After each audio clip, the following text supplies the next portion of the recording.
This is Gareth Jones on Speed, episode number 527. You may remember back in May I went to the Llandudno Festival of Transport and I recorded a programme with my buddy Phil about the trucks parked there. But there was also another field absolutely full of classic cars. Phil and I had the best time drooling over the cars of our youth. And I know you're going to enjoy it too. Oh, and by the way, my favourite car, round about 37 minutes in. Incredible.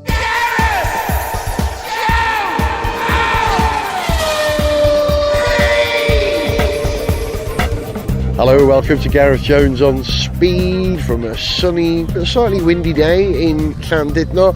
My great buddy Phil Williams is with me. Hey Phil. How you doing, guys? Nice sound of a Mustang, is it? Mustang, yeah, just warming up nicely in the distance there. A fairly recent Mustang, 90s Mustang that, or early 20s. But let's start with a much forgotten car, I think. Some people call it the Austin Princess, but it wasn't an Austin Princess, it was a princess, wasn't it? It was a princess. Yeah.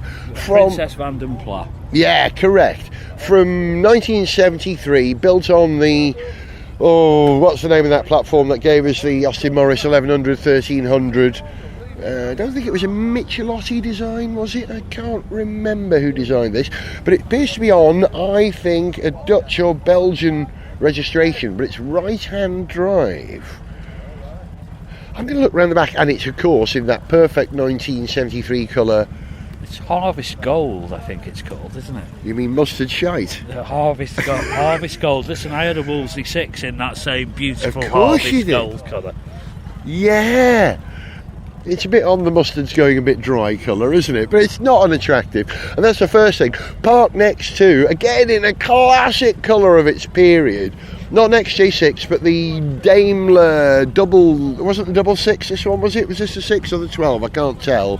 But again, ZV registration. Curious, but they're British plates.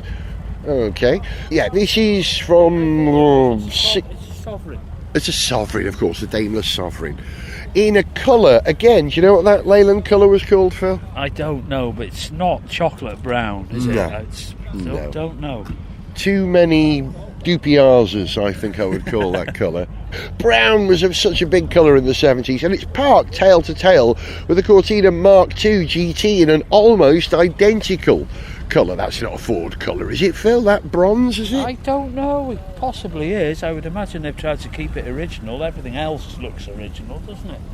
I'm just going to list some of the cars moving whilst they go. A P1800S, again in a sort of a mustardy 60s, 70s colour. Oh, it's just arrived. Oh no, it's in a traffic queue with a Reliant Sabre. No, it's similar to SS1, it's called, wasn't it?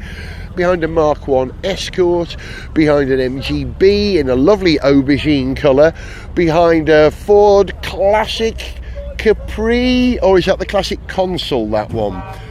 It's the two-door coupe, and in front of it, a Hillman Avenger in a colour which I would describe as blancmange. Blancmange colour. Angel Delight. There you go. Perfect. Butterscotch Angel Delight. That's exactly that. If you licked it, that's what it would taste of, that car. I'm not going to lick it. I am tempted. There's a 105E Anglia parked in front of me, two-door. My brother's mate Neil had one of those. My brother owned a blue 105E and he used to commute to Aberystwyth in it. That was a wild journey in the 70s, let me tell you. You want to talk about that TR6, Phil, don't you? I can see you twitching. Yeah, loving it, absolutely loving it. Look at the finish on it, look at the paint. Yeah, it's just beautiful.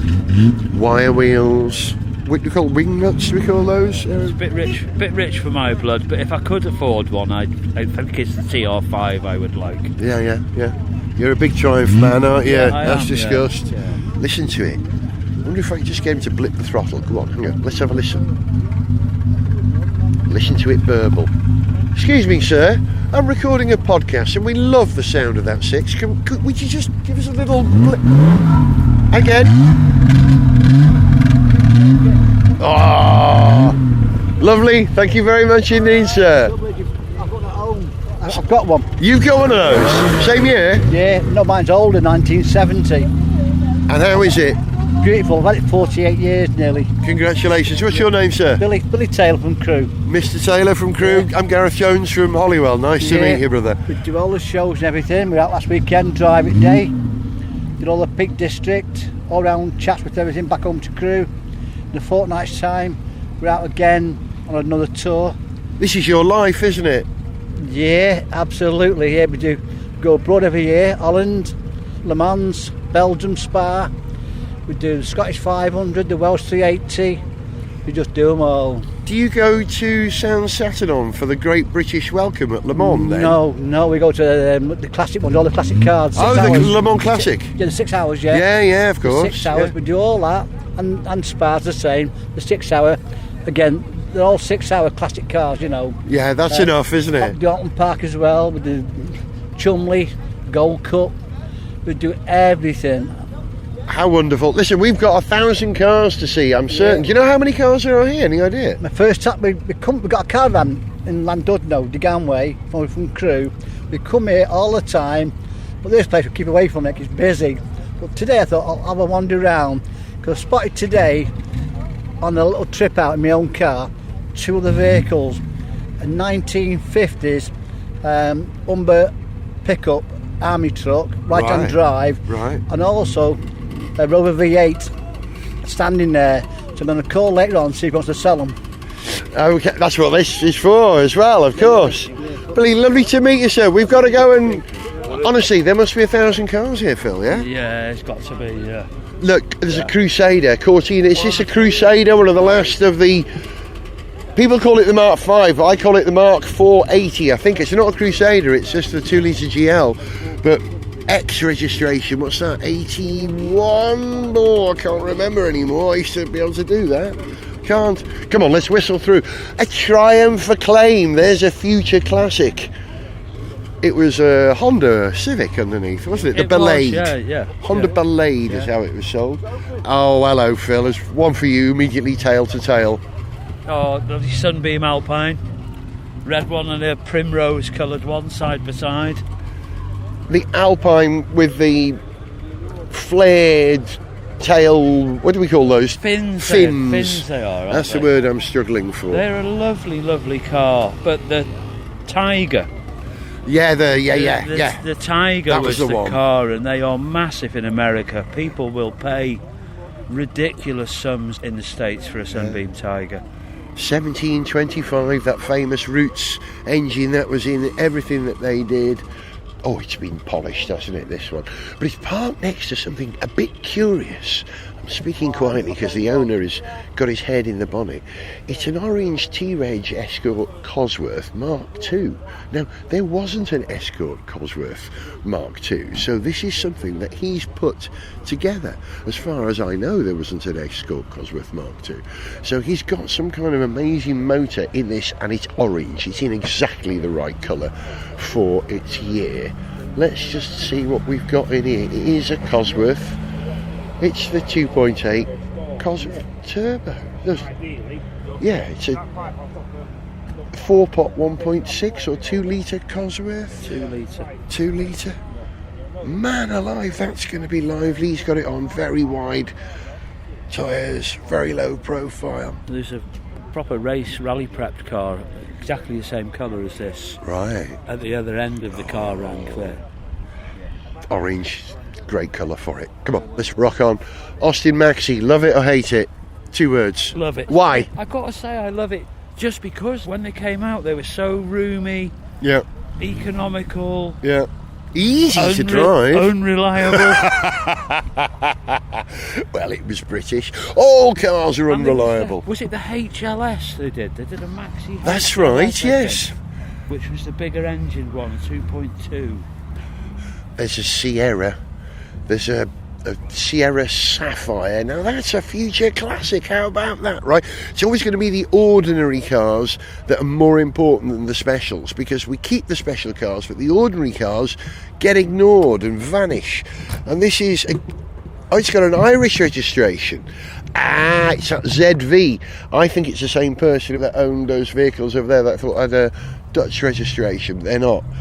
It's an Irish registration, but the plates were Dutch style. I can see something else you're going to love, a stiletto.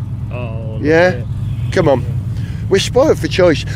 We're ignoring the Mark II. There's a beautiful Mark II Jag. And that's the standard here of cars is so high. I'm walking past this 1600 Escort GT Mark I in lime. Kermit green. Kermit. Yeah, fair enough. Vinyl. I want to sniff the vinyl. I can see the plastic seats, the vinyl. I can almost sniff it through the window. I really want to. Come on, stiletto. Now, you've had some experience with Roots Group cars built on this platform, haven't you? I owned a lot of Imps when I was younger. My very first car, which I bought when I was 16, was a Hillman Imp van that had been turned into a little crew cab. Yeah. Pickup. This is the one with a little porthole window. Right. Yeah. We had the Californian Imp. I had 3 Imp cars and 2 of the little delivery vans. Was it 500 weight or 700 weight Hillman Imp van? Never owned the Husky, the estate, but they were god-awful, pug ugly they were. Well, there were 2 Husky estates. There was the second one, which was based on the Imp, but the earlier one was based on the earlier Hillman of that period. That was a much bigger car. We had one as well, like almost like a station wagon, 2-door estate. You told me a story early on today about how you, I won't say bought, how you acquired a Hillman Imp from your mate Pete. Now, what was Pete's full name? Harry the Bastard. Harry the Bastard. And explain, he was known as this before you bought the car, yeah? Oh, yeah. Tell me what happened. Well, I was leaving the house, and as I was leaving, Harry was squatting the flat underneath me. And as we bumped into each other, he said, "Do you want a Hillman Imp?" And I was sort of always very cautious with Harry, and I said, "What, like for nothing?" And he was like, "Yeah, for nothing, you just want it." I said, "Go on then." So he handed me the key, and he said, "It's on Conway Bridge." I got my mate to drive me straight there. This is like a 3 or 4 mile trip, and we drove straight to Conway to pick the Imp up. And it was broken down in the middle of the road on Conway Bridge with like a half-mile tailback either side of it. And it's your responsibility, Mr. Williams. Yeah.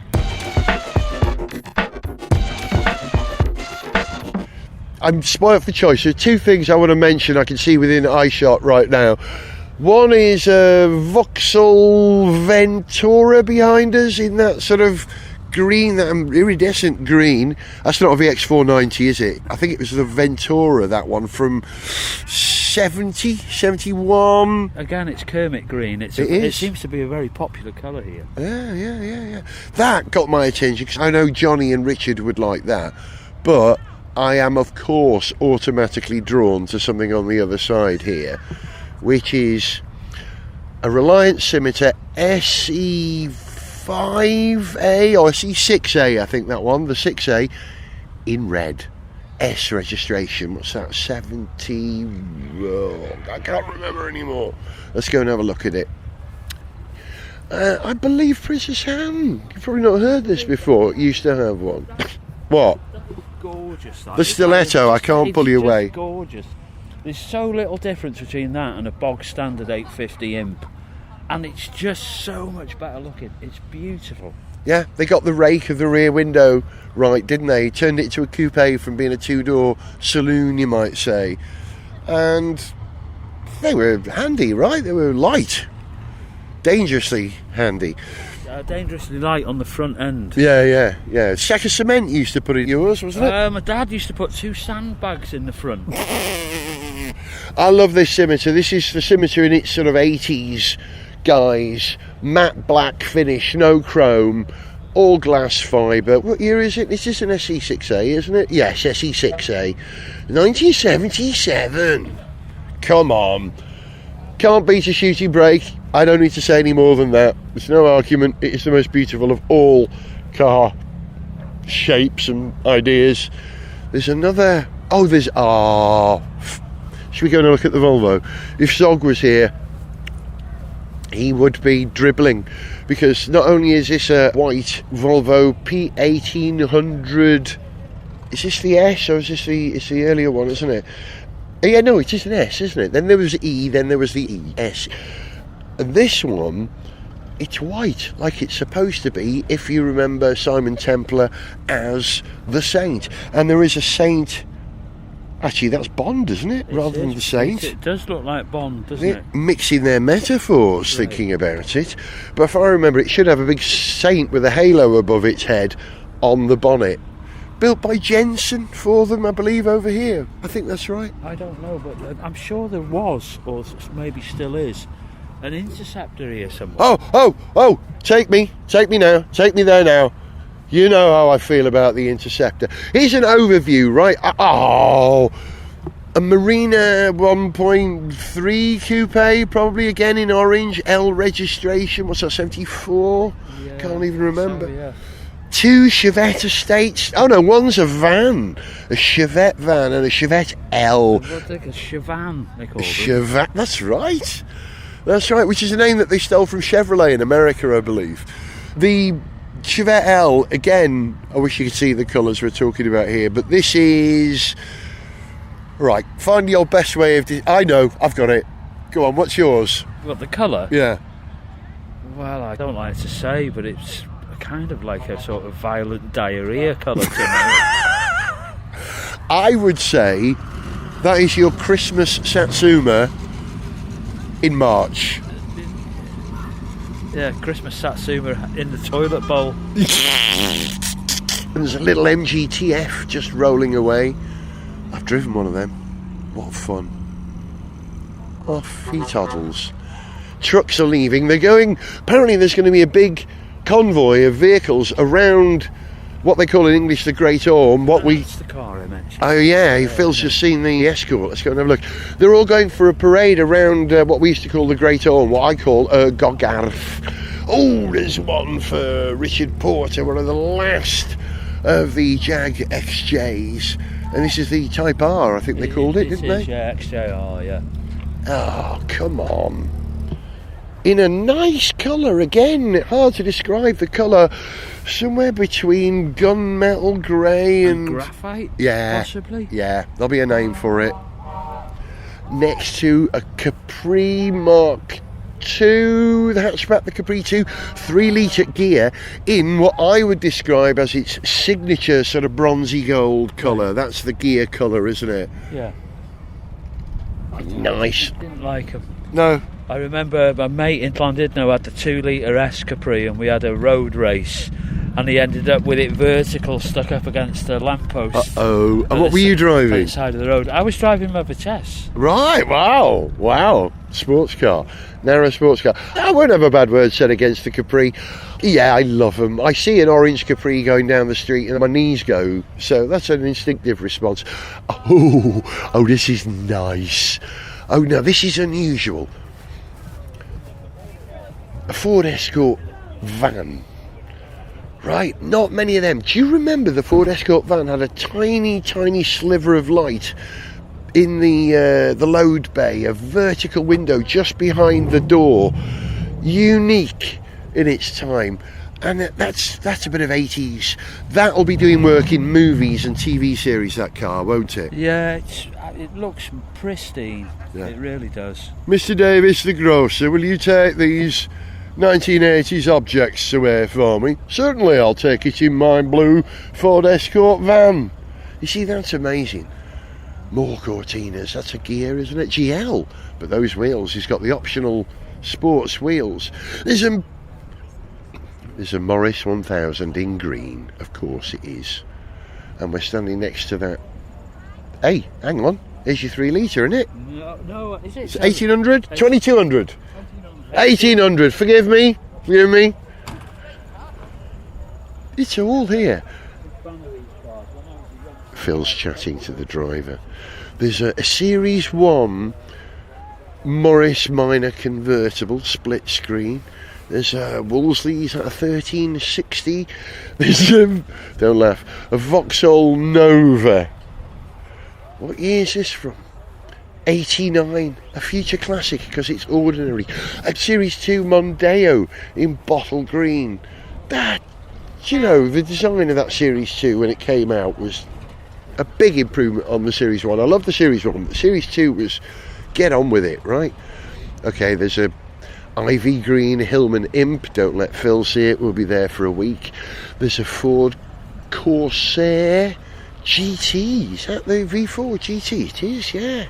With the wheels, those Ross style wheels, were they called? Yeah, Corsair GT in a very pale bluey green. The obligatory VW camper van coffee. Lots of minis, so many minis, the whole gamut of minis from 1958 Ford. And with the Marina is it a GT? It's a Marina Coupe. It's got a vinyl roof, it's got wolf race wheels. It's been lived, yeah, Marina 2 litre. Don't think it was the GT, but it was the Coupe in an outstanding colour. Again, if you were to buy half a dozen of these cars, ordinary cars, not special ones, and park them somewhere, you could make a fortune renting them out to film crews. I'm over here, Phil. Sorry, I wandered off. I'm, again, overwhelmed by the number of cars here. It's outstanding, isn't it? Yeah. Tractors up there. Let's go and have a look up here, because I think there's some Land Rover stuff that might get your attention.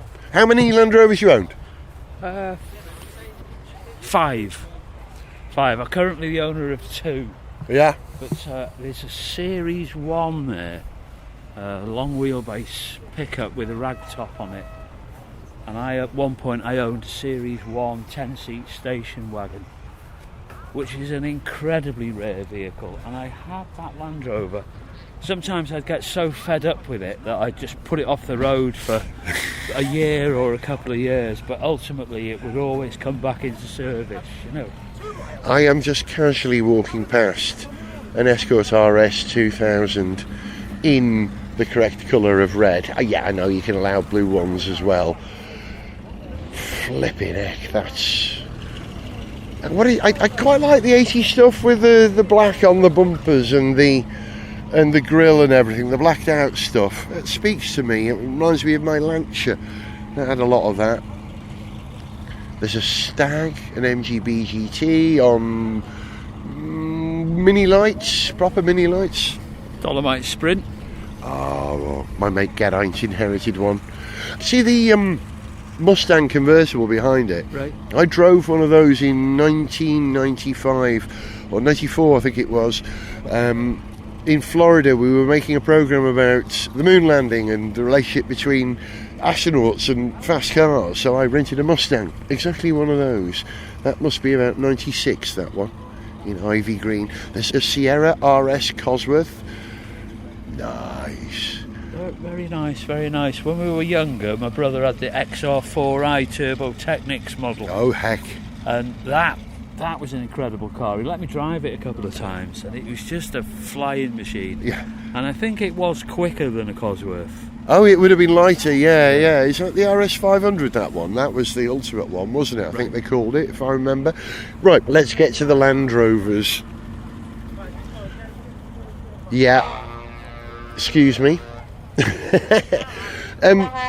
Right, let's just have a look. From left to right, 1, 2, 3, 4, 5, 6, 7, 8, 9. Oh, that's a Discovery, we can allow that. 10, 11, 12, 13, 14, 15, yeah, 20 Land Rovers. So there's a Jeep up at that end. What's your favourite of all of these, Phil? Which is one that makes you want to look at it closer? The Series 1 long wheelbase pickup there. I think there's a lot of Series 1 short wheelbases in different guises, but a Series 1 long wheelbase, they're a rare vehicle now. You hardly ever see them. Let's go and have a look at it. Come on, a bit closer. That is only half, I think, of the Land Rovers, because they're back to back with another list. So I'm getting closer to that Series 1 long wheelbase that Phil talked about. And this is the absolute genius of the design of the Land Rover, which we can claim as Welsh, because the inspiration for this car came on a beach on Ynys Môn, where we were just yesterday, you and me, on the Isle of Anglesey in North Wales. The build quality of these long wheelbase Series 1s, it's by far the best built Land Rover ever. The quality of the galv sections and the alley panels, they just seem to last forever.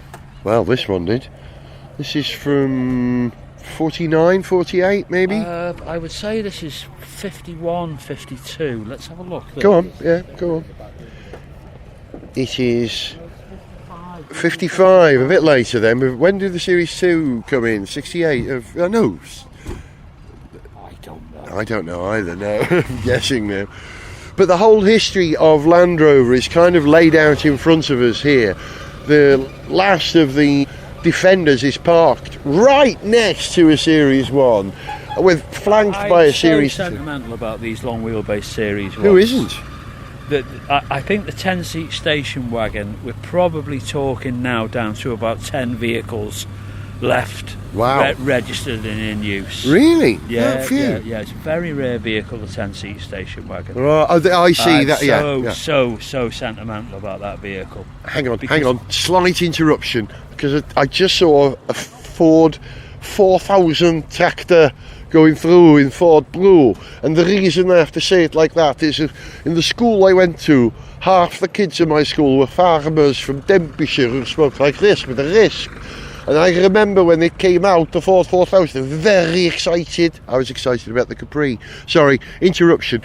The Series 1, it's arguably one of the most important vehicles ever, isn't it? What the Land Rover did, it showed what cars could be in the future. Yeah, do you know, the shame is the Austin Champ, which took off as a military vehicle. I think the military ordered them in quite large numbers with the Rolls-Royce engine. Of course, they were all waterproof for wading. But as a vehicle sold to the public, the Champ never took off. Indeed. I think the story is that if you bought a Champ, they were so expensive that you could buy like 2 1/4 Land Rovers for the price of one Austin Champ. No competition. It's like Chinese cars today. Gareth Jones on speed! Look, there's a row of Land Rovers all now joining the huge queue to get out. There's a lovely little Series 1 short wheelbase there, Phil. That was like my friend Michael. He used to have a Series 1 that I used to drive around London way back in the 90s. That was great fun. Skeetering around London, skidding all 4 wheels at the same time. Now, is that an Australian Dodge? Not just Charger. listening to that short wheelbase Defender there with a straight through stainless pipe on it sounds lovely. Dove, it says. Come on, which way are we going to go? What do we want to see? Oh, some more military stuff, Phil. We're not allowed to look at trucks. This is a car programme. We've done trucks. Okay. We can mention them as we want. want. Forward control Land Rover. That is technically a car. I like the way that you get in. That's a good clause. There's a Dennis fire engine. I mean, that is pure Hugh Pugh, Barley McGrew, Cuthbert Dibble and Grubb, and open top from 46 maybe? Later? Yeah, I think so, yeah. Mid to late 40s, isn't it? Gotta be. We're guessing the year. 46? I think it's round about there. Oh, yeah, good guess. Thank you very much. Brilliant. Roundabout there. Could be a year or two either side. Oh no, a DAF, Phil. A Leyland DAF truck. Cummins engined DAF T244. That's not the sort of thing you're interested in, is it? No, not at all. No, I'm not interested in that one. I'm just interested in mine now. Yeah, but that's another story on the programme. We're not allowed to give it away too much yet, but that's very much where you're going, this vehicle, isn't it? It is very much, yeah. I've already gone there, yeah. Yeah, you bought one. You can edit all this out if you have to. No, I'm going to keep it in. Phil, tell us, you've got 25 seconds to tell us what you bought. Just recently, in the last 2 to 3 weeks, I bought an ex-military DAF T244 for £2,500. There's at least possibly 3 DAFs at this show, and mine's in better condition than all 3 of them, and it was £2,500. Result! That's going to be a story that we're going to follow on Gareth Jones on Speed. We'll save talk of the DAFs for now until we're doing about it. That big noise, by the way, is a lovely 70 Scammell. Yeah. Military again. Listen to it. We're just going to listen to your engine We're just going to listen to your engine, mate, if we can record it. Is that all right? Yeah, you'll sit down. Yeah, it's a Hang on. Trying to find the optimum.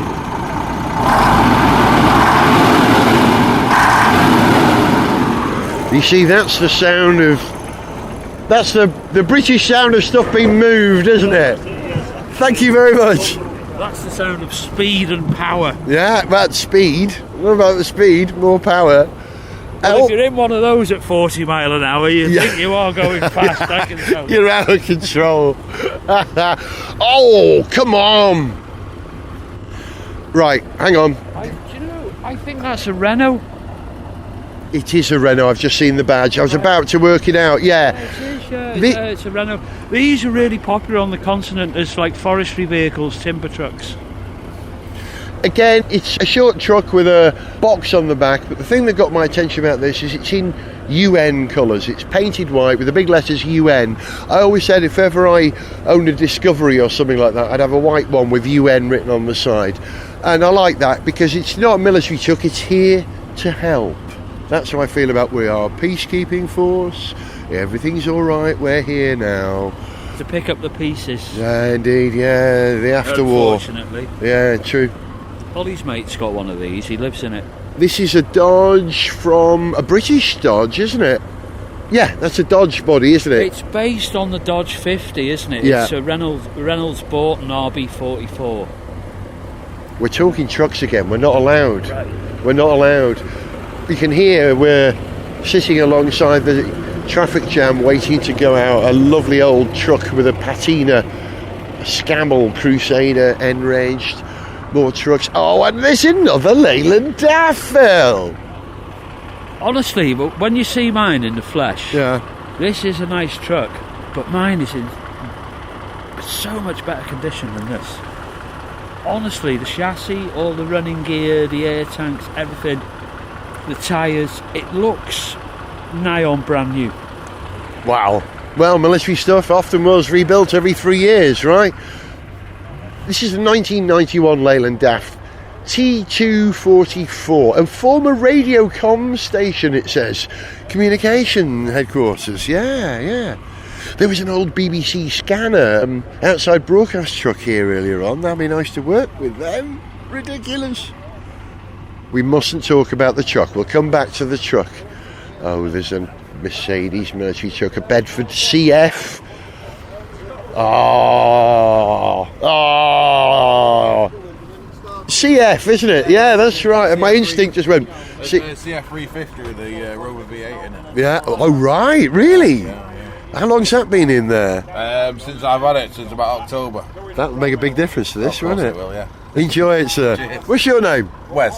Nice to meet you, Wes. Cheers. Love this. Hey, you guys. Hey, right, hang on. Let's find some cars. I've driven a few of them. The van-bodied ones, the long wheelbase high-top vans, the waterboard had loads of them. Driven loads of those. It's essentially the same cab as GMC trucks from the United States, or vans I should say, in the 1980s that I drove around America in, you know, and Dodge 350s. I recognise all that. I think we've left. The 350s we had with the waterboard, what always struck me about them was they were a nice van, but they were shockingly thirsty. Really, yeah. Shockingly thirsty, the petrol ones. There's a cute little military comms box there, isn't there? Look at that. That's the trailer. All the military stuff looks amazing. It looks like we're ready for the apocalypse here, doesn't it? Lovely.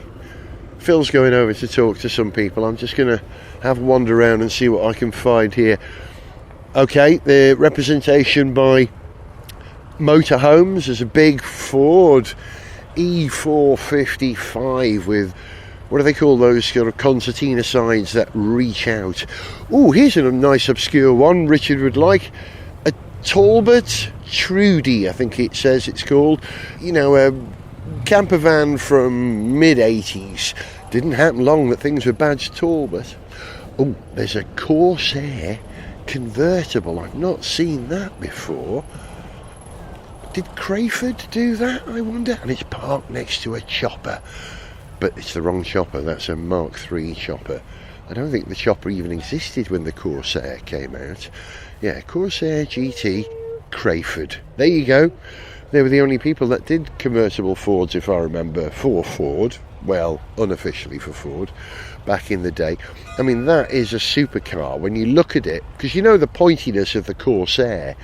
Imagine just taking off the cabin and how skateboardy it becomes, how shark-like it becomes even more than it is already. That's quite the image.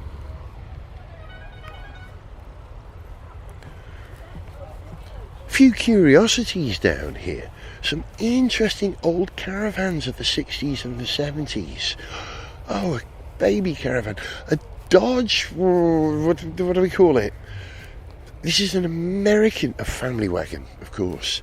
A Dodge Travco camper. Belgium Constructum 5-Burg. That is a left-hand drive American chassis, converted in Belgium, parked next to a white G-Wagon. There you go, I'd have a G-Wagon, a white G-Wagon with UN written on the side, or even better, UFP, the United Federation of Planets. That would do it. Yeah. What year is that? Difficult to tell because the registration, listen to this number, OPG 1. That's a nice number plate. You'll probably be able to find that car. A white G-Wagon. Or G-Class? I know, G-Wagon it was called, wasn't it? I'm enjoying the caravans as well. That's frankly ridiculous. Right, I've left Phil, and I'm just going to walk down the queue and mention some of the cars on the queue. Now, there's some very early Edwardian vehicles here. It is, that's not a T, is that? That's not a Model T, it's a Model T. It is a T. Yeah. Forgive me, I thought because there was a successor to the T that was very similar, wasn't there? Model A. Yeah. Model A, that's right, but it is a T. So what year is this one? 1915. Is this the oldest car at the show, sir? No idea. Is it yours? Yes. What's your name? Jeff. Jeff, you're on Gareth Jones on Speed, a car podcast. You're amongst friends, and I'm a Ford man. I'm a Ford man through and through. Yeah. Well, this would have been built in Manchester, wouldn't it? No. Oh. At the USA. It was built in the US and shipped over. Yeah. Fully manufactured, not knocked down kit or anything. Don't know. No idea. And why do you own a Model T, sir? Because it seemed like a good idea at the time. And was it? Tell him the truth. Okay, hang on. I'm going to ask the boss in the back. He got too old to actually drive the steam engine, and he needed something easier. As a steam man, this is something from the future, Ted, isn't it? Yeah. How wonderful. Left-hand drive and your pedals are all the wrong way round, is that right? They do not do what you think they do. Tell me what they do in which order. That is the foot brake. On the right. That is reverse. Reverse in the middle. And bottom and slightly faster on the left side. And so the throttle is controlled from a paddle on the yoke. On the steering wheel, they look also, of course, they can't see that. Yeah. It's here. Yeah. I'll show him where the brake is.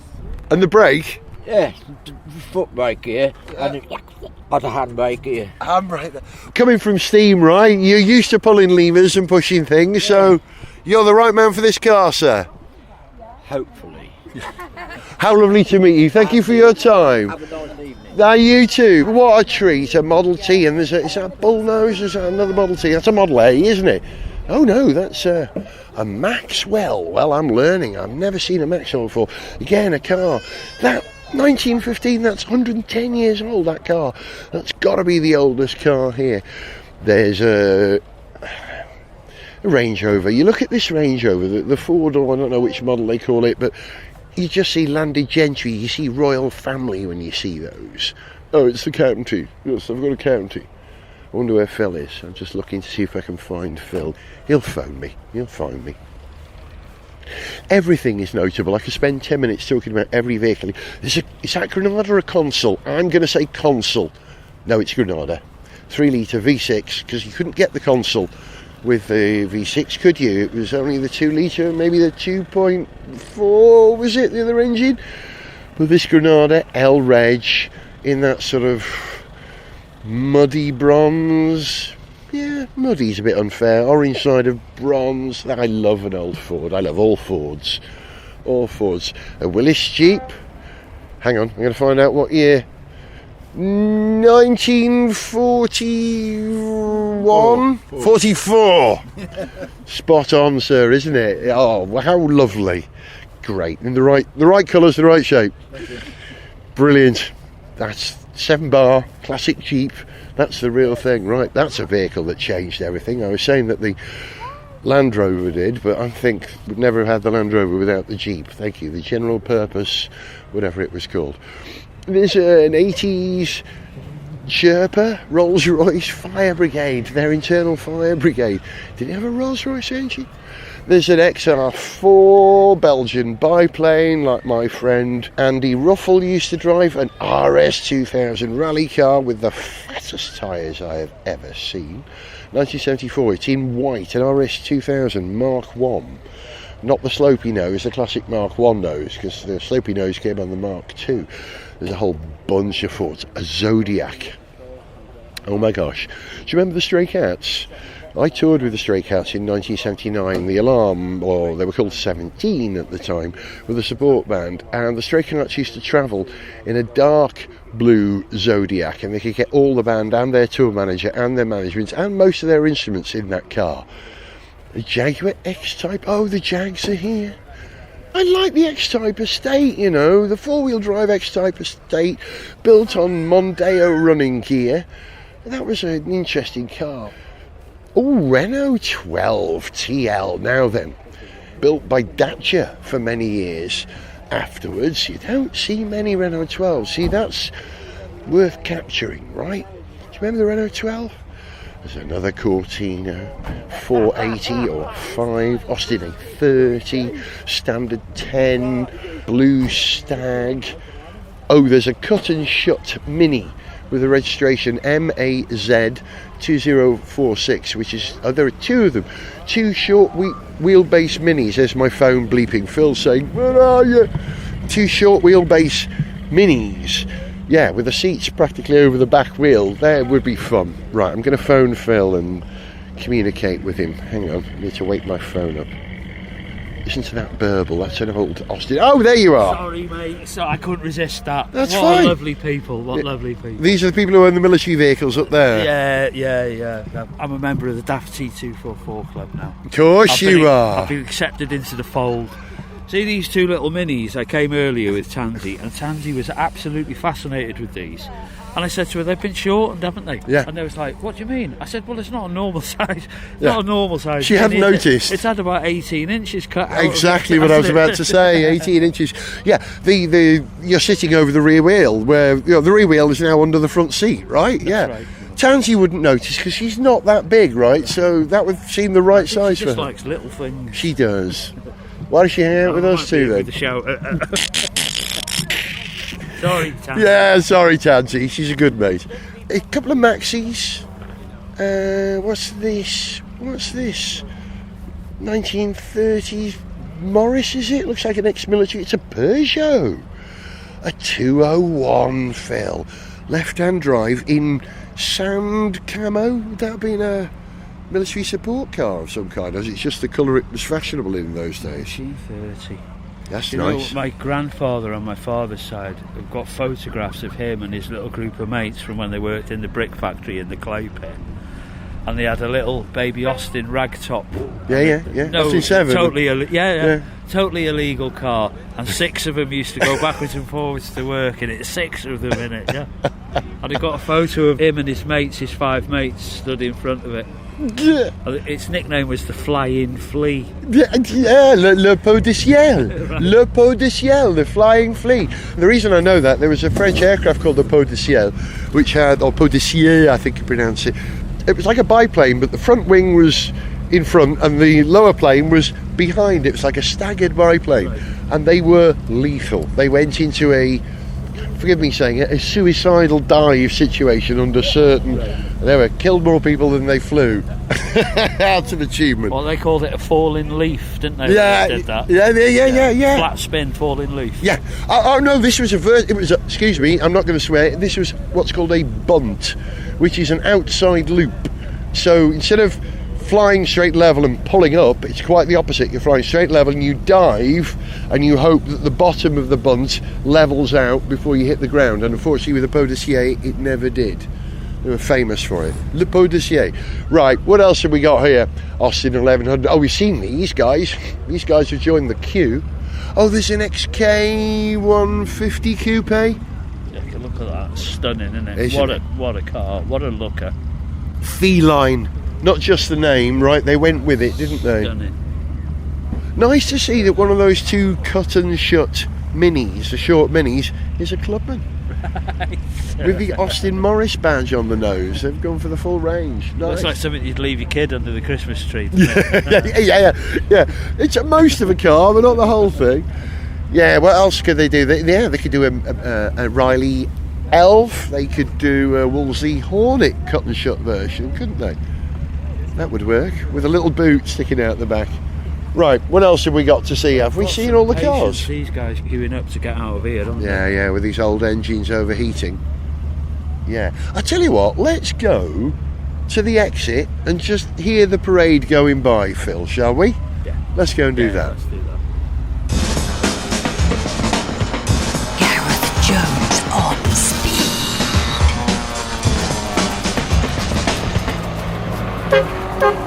Haha, that's just about it from Gareth Jones on speed as we stand at the gate where all the classic trucks and classic cars are rolling past.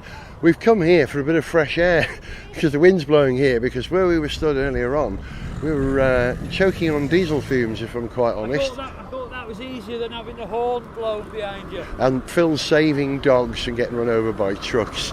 That's it. I hope you've enjoyed our trip down memory lane. Some classic cars here in Llandudno. Oh, and there goes a C5, a Sinclair C5 with a Welsh flag flown out the back. But the best thing I've just seen here, Phil, I don't know if this means the same to you, is a bus parked at the gate here. A Leyland Crosville bus from 1980 nothing. Those are the buses we travelled everywhere in North Wales on, weren't they, Crosville? They were. Hey, nice to be back down memory lane. Phil, thank you very much for joining me and bringing me here, mate. And it's goodbye from him. See ya. If you enjoyed this show, then please like, share and subscribe.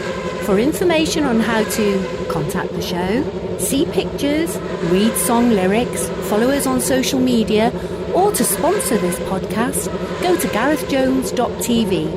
Gareth Jones on Speed is made in Wales by Whiz Bar.